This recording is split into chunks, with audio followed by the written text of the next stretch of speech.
प्यारे बच्चों नमस्कार। आपका हमारे channel maths by L N Gupta sir में स्वागत है। बच्चों कल मैंने आपको एक्सरसाइज 9B के कुछ क्वेश्चन बताए हुए थे। आज मैं आपको एक्सरसाइज 9B के शेष क्वेश्चन एक्सरसाइज 9B के जो शेष क्वेश्चन हैं उनके बारे में बताऊंगा। तो आइए देखते हैं बच्चों। एक बच्चे ने मुझे बताया था, मुझसे पूछा था कि सर 6 का बी क्वेश्चन बता दीजिए। तो आइए देख लेते हैं। यदि k+2 4k-6 3k-2 तीन क्रमागत संख्याएं समांतर श्रेणी में हैं तो k का मान ज्ञात कीजिए। जैसे मैंने 6 का a बताया था वैसे 6 का b लगेगा और वैसे ही 6 का c लगेगा। तो आइए मैं b आपको बता दे रहा हूं। तो देखते हैं बच्चों 6 का b। k+2 4k-6 3k-2 समांतर श्रेणी के लिए मैंने आपको बताया हुआ है कि समांतर श्रेणी होगी कहीं पे तो उसका सार्वंतर क्या होगा, बराबर होगा। यानी कि अगर तीन पद हैं t1 t2 t3, कोई तीन पद हैं तो इस स्थिति में t2 - t1 = t3 - t2 होगा। इस चीज को आपको याद रखना है। तो यहाँ पे इसी को हम फॉलो करते हैं। क्या फॉलो करते हैं? t3 - t2 = t2 - t1। तो बच्चों देखिए पहला पद आपका t1 हो गया, t2 हो गया, t3 हो गया। अब t3 आपका कितना है? 3k-2 माइनस t2 कितना है बच्चों? 4k-6 ब्रैकेट में लिख लेते हैं इक्वल टू t2 फिर से 4k-6 माइनस t1 कितना है बच्चों? k+2। ठीक है। तो अब यहाँ पर देखते हैं बच्चों 3k-2 minus 4k minus minus plus का 6 4k-6 माइनस k और माइनस का 2 देन 3k-4k अब बच्चों कितना हो जाएगा? माइनस का k 6 - 2 कितना हो जाएगा बच्चों? प्लस का 4। अच्छा 4k - k कितना हो जाएगा? 3k माइनस 6 और माइनस का 2 कितना हो जाएगा? माइनस का 8। इसको इधर ले आते हैं और 8 को इधर, यानी 4 + 8 = 3k + k। ठीक है। अब 4 8 कितना हो गया? 12 हो गया इक्वल टू कितना हो गया? 4k 4 3 जा 12 यानी k इक्वल टू बच्चों कितना हो गया? 3। तो k का मान कितना आ गया? 3। यहाँ पे क्या कह रहा था? तो k का मान ज्ञात करना है तो आपने k का मान निकाल लिया। क्वेश्चन नंबर 8 का ये देखते हैं। 7 नंबर मैंने आपको इससे पहले वाले वीडियो में बता दिया था। 8 का ये क्या है? किसी एपी के 5th एंड 9th पद क्रमशः 11 एंड 7 है। 5th एंड 9th पद मतलब t5 कितना दिया है बच्चों? 11 दिया है और t9 कितना दिया हुआ है? 7 दिया हुआ है। ठीक। अब मैंने आपको एक फार्मूला बताया था बच्चों tn = a + n-1 × d। ठीक। तो अब इसी से फार्मूले से अगर हम इसको बनाना चाहें तो t5 = कितना हो जाएगा बच्चों? a + 5 - 1 × d और t5 दिया आपको कितना है? 11 दिया। कितना दिया? 11। इसी तरीके से t9 कितना हो जाएगा? a + 7 - 1 × d इक्वल टू ये आपको कितना दिया हुआ है? 7 दिया हुआ है। ठीक है। तो अब इन दोनों इक्वेशन को हम क्या कर लेते हैं? सॉल्व कर लेते हैं। a + 5 - 1 कितना बचेगा? 4d बचेगा बच्चों इक्वल टू 11। ठीक है। और a + 7 - 1 यानी 6d इक्वल टू कितना? 7। ये माइनस ये माइनस ये माइनस क्या कर देंगे? इसको घटाने पे ऑन सब्सट्रैक्टिंग। ठीक है। तो a और a क्या हो जाएगा बच्चों? कैंसिल हो जाएगा। 4d से 6d जाएगा, कितना बचेगा? माइनस का 2d और 11 से 7 जाएगा यानी माइनस का 4 या प्लस का 4, प्लस का 4 बचेगा। d = 4/-2 यानी -2। तो d आपका कितना आ गया बच्चों? माइनस का 2 आ गया। आपको ज्ञात कौन सा करना है? 16th पद ज्ञात करना। तो अब हमें d मिल गया। अब d का मान हम किसी एक इक्वेशन में रख लेते हैं। अगर हम इसको इक्वेशन 1 मान लें, इसको क्या मान लें? 2 मान लें, तो लिख देंगे d का मान समीकरण फर्स्ट में रखने पर ठीक है। अब डी का मान जब हम लोग समीकरण फर्स्ट में रख रहे हैं तो देखिए क्या हो जाएगा। डी का मान समीकरण फर्स्ट में रखा यानी कि a plus 4 into minus 2 equal to 11, यानी a इक्वल टू 11, इधर 4 टू जा माइनस का 8 होगा, उधर जाएगा तो क्या हो जाएगा प्लस का 8 हो जाएगा, तो a इक्वल टू कितना हो जाएगा 19। भाई ये ऐसे लिखा जाएगा a माइनस 8 इक्वल टू 11, और जब 11 मतलब 8 उधर चला जाएगा तो a कितना हो जाएगा 19 हो जाएगा। बात समझ में आई बच्चों, क्लियर। अब देखते हैं इसी तरीके से 8 को देखते हैं। 8 का b क्या दिया है 5 पदों की एपी में, 5 पदों की एपी मतलब 5 पदों की समांतर श्रेणी में अंतिम पद आपको कितना दिया 101 दिया है, और सार्वंतर कितना दिया है 2 दिया है। ठीक, तो a का मान ज्ञात करना है आपको। a ज्ञात करो, मैंने लिख दिया है, क्वेश्चन ऐसे दिया हुआ है कि 5 पदों की कोई समांतर श्रेणी है जिसका अंतिम पद 101 और सार्वंतर कितना है 2 है, तो इसका प्रथम पद आपको ज्ञात करना है। तो आइए देखते हैं 8 का b क्या है, पदों की संख्या कितनी है 5, यानी n आपको कितना दिया 5 दिया है, l आपको कितना दिया 101 दिया है, d आपको कितना दिया 2 दिया है। Formula l equal to a plus n minus 1 into D आपको मैंने बताया हुआ है। L का मान कितना 101, A कितना है A हमें निकालना है, N कितना है 5, 5 माइनस 1 इंटू डी कितना है बच्चों 2 है। ठीक है, तो 101 A प्लस 5 से बन जाएगा कितना बचेगा 4, 4 टू जाए कितना 8, यानी कि 101 माइनस 8 इक्वल टू आपका क्या हो जाएगा A, यानी A कितना हो जाएगा 101 से 8 सब्सट्रैक्ट करेंगे कितना हो जाएगा बच्चों 93, कितना हो जाएगा 93। तो आपका प्रथम पद आपको पता चल गया कितना है 93। ठीक है, अब इसी क्रम में कह रहा है किसी समांतर श्रेणी के चौथे और आठवें पद क्रमशः 43 एंड 95 है, तो A और D जैसे अभी मैंने 8 का A बताया है वैसे ही इसको आप लगाएंगे। क्या लिख लेंगे, थोड़ा सा मैं आपको बता दे रहा हूं।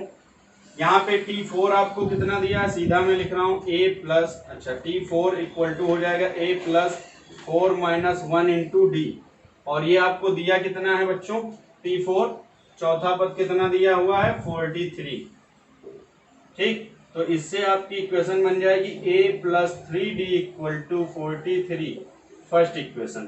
इसी तरीके से अर्थ पद क्रमशः कितना है, आठवां पद कितना है 95 है, तो देखिए यहाँ पर जो पद दिया होता था उससे एक कम डी के साथ रहता है, तो ऐसे ही यहाँ पे A प्लस पद कौन सा है, चलो कोई बात नहीं T8 ऐसे ही लिख लेते हैं, A plus 8 minus 1 into D equal to कितना दिया है 95। ठीक, अब 8 से 1 जाएगा कितना बचेगा 7, यानी A plus 7D equal to कितना 95। इक्वेशन सेकंड, दोनों को सॉल्व कर लीजिएगा, A और D का मान आपको मिल जाएगा। आगे देखते हैं क्वेश्चन नंबर 9 का A कह रहा किसी AP का पांचवा पद प्रथम पद का तिगुना है, तो सिद्ध करो सातवां पद तीसरे पद का दुगुना होगा। ठीक, तो यहाँ पर कंडीशन दी है किसी समांतर श्रेणी का पांचवा पद प्रथम पद का तिगुना है। ये क्वेश्चन नंबर 8 का था आपका C, और अब हम लोग पढ़ेंगे 9 का A। तो किसी AP का पांचवा पद यानी T5 श्रेणी के प्रथम पद का तिगुना है, तो किसी श्रेणी का प्रथम पद क्या होता है A होता है, यानी कि 3A या फिर 3T1 भी आप लिख सकते हैं। क्या लिख सकते हैं 3T1, तो T5 इक्वल टू हो गया आपका 3A। तो सिद्ध करो सातवां पद तीसरे पद का दुगना होगा। अब कह रहा है सिद्ध करना है prove that T7 equal to तीसरे पद का दुगुना है यानी 2 इंटू T3, तो ठीक है कोई बात नहीं। आइए देखते हैं T5 आपका A plus 5 minus 1 into D equal to कितना दिया 3A दिया है। अब इसी को और सॉल्व करें तो A plus 4D equal to कितना है 3A है। क्लियर, अब देखते हैं a plus 4d equal to 3a हो गया। अब इसी तरीके से 4d इक्वल टू क्या हो जाएगा 3a माइनस a यानी 2a। अब अगर हम यहां से d इक्वल टू निकालें तो 2a अपान कितना 4 2, यानी कि हमारा जो d निकला ये क्या निकला a बाई 2। अब देखिए यहाँ पर हम t7 निकालते हैं। t7 इक्वल टू क्या हो जाएगा a plus 7 minus 1 into D. तो यहाँ पर t7 equal to a plus 7 से बन जाएगा कितना बचेगा 6 और d का मान ये हम रख देंगे कितना a पान 2 2 3 जा 6। तो t7 आपका कितना हो गया 3a, a कितना हो जाएगा बच्चों 4a। क्लियर। अब इसी तरीके से हम t3 निकाल लें अगर, तो t3 equal to a plus 3 minus 1 into कितना हो जाएगा d हो जाएगा। ठीक, तो t3 इक्वल टू कितना हो जाएगा a प्लस 3 से बन जाएगा कितना बचेगा 2d। अब यहाँ भी हम d का मान रख लेते हैं a प्लस 2 इंटू a अपान 2। ठीक, 2 क्या हो जाएगा कैंसिल, a प्लस a कितना बचा 2a। क्लियर। अब देखिए t7 कितना है 4a है, t3 कितना है 2a है। तो क्या ये इस कंडीशन को फॉलो करता है? बिल्कुल करता है। 2a का दूना ही तो 4a होगा, यानी कि इति सिद्धम। या फिर आप इस तरीके से लिख सकते हैं t7 equal to 2 into 2a, या फिर t7 इक्वल टू 2t3 इति सिद्धम, हेंस प्रूव्ड। क्लियर। क्वेश्चन देखते हैं 9b। कह रहा किसी समांतर श्रेणी का 12वां पद 5वें पद से 14 अधिक है। तो 12वां पद कह रहा ना, तो आइए देखते हैं 9b। 12वें पद को हम क्या लिखेंगे बच्चों t12। ठीक है, 5वें पद से 14 अधिक है यानी t5 प्लस कितना 14। तो 12वें पद को अगर हम लिखना चाहें तो ये भी तो लिख सकते हैं a plus 12 minus 1 into D equal to a plus 5 minus 1 और प्लस कितना इंटू डी और प्लस कितना बच्चों 14। कोई समस्या? अब देखिए ये a प्लस 11d हो जाएगा इक्वल टू a प्लस 5 से बन जाएगा कितना बचेगा बच्चों 4d प्लस 14। a दोनों साइड कैंसिल हो जाएगा, ये इधर आएगा तो 11d minus 4d equal to 14। अब 11d से 4d जाए कितना बचेगा 7d इक्वल टू कितना 14। 7 2 जा कितना 14, देन d इक्वल टू कितना बच्चों 2। अब इसी में एक कंडीशन और कह रहा है और उनका योग कितना है 36 है। मींस अगली जो कंडीशन, ये फर्स्ट कंडीशन यूज की हमने, सेकंड कंडीशन क्या है t12 plus t5 equal to कितना 36। तो इसको देखते हैं बच्चों t12 यानी अब हम सीधे इसको a प्लस 11d लिख सकते हैं। देखिए यही तो है t12 a plus 11d plus a plus इसको हम लिख सकते हैं 4d इक्वल टू कितना 36। a प्लस a कितना हो जाएगा बच्चों 2a हो जाएगा, 11d और 4d कितना हो जाएगा 15d हो जाएगा इक्वल टू कितना 36। 2a प्लस, अब d का मान हमने कितना निकाला 2 निकाला, तो इसमें रख देते हैं। तो 15 इंटू 2 इक्वल टू कितना हो जाएगा 36 हो जाएगा।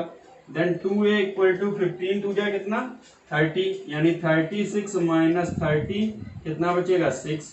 देन a इक्वल टू कितना हो जाएगा बच्चों 6 अपान 2, 2 3 जा 6। देन a इक्वल टू बच्चों कितना हो जाएगा ये 3। तो यहाँ देखिए a और d ही तो ज्ञात करने थे, प्रथम पद और सार्वंतर। क्लियर। क्वेश्चन नंबर 10 कह रहा है यदि एक समांतर श्रेणी का mवां पद 1 अपान n और nवां पद 1 अपान m हो तो सिद्ध करो mnवां पद 1 होगा तथा प्रथम पद 1 अपान mn होगा। वही फार्मूला लगाते हैं। कौन सा पद कह रहा है mवां पद, यानी tm इक्वल टू आपको दिया है 1 अपान n, कंडीशन का यूज करते हैं। ठीक है, और tn इक्वल टू आपको कितना दिया है 1 अपान m। तो tm या tn के लिए फार्मूला वही a plus n minus 1 into D. तो यहाँ क्या है a plus m minus 1 into D equal to कितना 1 अपान n। इसको अगर हम लिखें तो a plus n minus 1 into D equal to 1 upon m। ठीक, ये फर्स्ट और ये क्या सेकंड। ऑन सब्सट्रैक्टिंग, घटाने पर। ठीक है, तो देखिए ये माइनस ये माइनस ये माइनस, ए क्या हो जाएगा कैंसिल हो जाएगा। अब देखिए m और d की मल्टीप्लाई md हो जाएगी, d और -1 की मल्टीप्लाई माइनस का d हो जाएगा। अच्छा यहाँ पे देखिए dn प्लस का dn, लेकिन ये माइनस क्या कर देगा, माइनस का dn कर देगा। ये माइनस का d और माइनस माइनस क्या हो जाएगा, प्लस का d, equal to 1/n minus 1/m। अब देखिए इसमें d क्या है, कॉमन है, तो d common m minus n हो जाएगा। क्या देखिए d माइनस का d प्लस का क्या हो जाएगा, कैंसिल हो जाएगा। ठीक, तो इक्वल टू यहाँ दोनों का एलसीएम क्या हो जाएगा बच्चों, mn हो जाएगा। ये m माइनस n, तो देखिए m माइनस n यहाँ भी है, m माइनस n यहाँ भी है, कैंसिल हो जाएगा। देन d इक्वल टू क्या हो जाएगा, 1/mn। तो ये हो गया इसका सारवांतर। ठीक, अब d इक्वल टू 1/mn, हम d का मान समीकरण फर्स्ट में रखने पर, d का मान क्या करेंगे बच्चों, समीकरण फर्स्ट में रखने पर। तो d का मान आइए हम लोग समीकरण फर्स्ट में रख लेते हैं। तो a plus m minus 1 into D का मान हमने समीकरण फर्स्ट में रखा। d का मान कितना है, 1/mn इक्वल टू 1/n। तो a plus m/mn minus 1/mn equal to 1/n। ठीक, तो m क्या हो जाएगा बच्चों, कैंसिल हो जाएगा। a प्लस 1/n माइनस का 1/mn, ये देखिए इधर इधर दोनों प्लस के 1/n है, कैंसिल हो जाएंगे। a इक्वल टू क्या हो जाएगा, 1/mn। तो देखिए इसका प्रथम पद 1/mn आया, ये सिद्ध हो गया। अब कह रहा mnवां पद mn होगा, तो देखते हैं tmn equal to a plus mn minus 1 into D.